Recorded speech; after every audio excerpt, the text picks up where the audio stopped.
திமுக திரும்ப ஆட்சி தொடருமா? அதுலேயும் அந்த 4 வருஷம் வந்து எடப்பாடி, தவழ்ந்தபாடி, அடிமைப்பாடி, வேசர்பாடி, வாணியம்பாடி இவர் வந்து ஒன்றுக்கும் உதவாதவர். அப்போ இவங்க எல்லாருமே சேர்ந்து ஆதரித்து ஸ்டாலின் வரப்போகிறாரு, விடியல் தரப்போகிறாரு.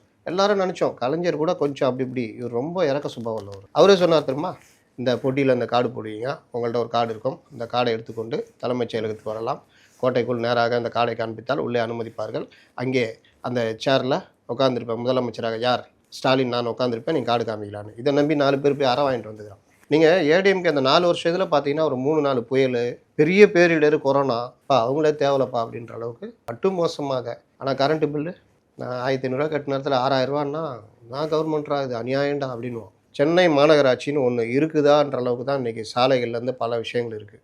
கிட்டத்தட்ட 6 நாட்களாக தூய்மை பணியாளர்கள் போராடிட்டு இருக்கிறாங்க.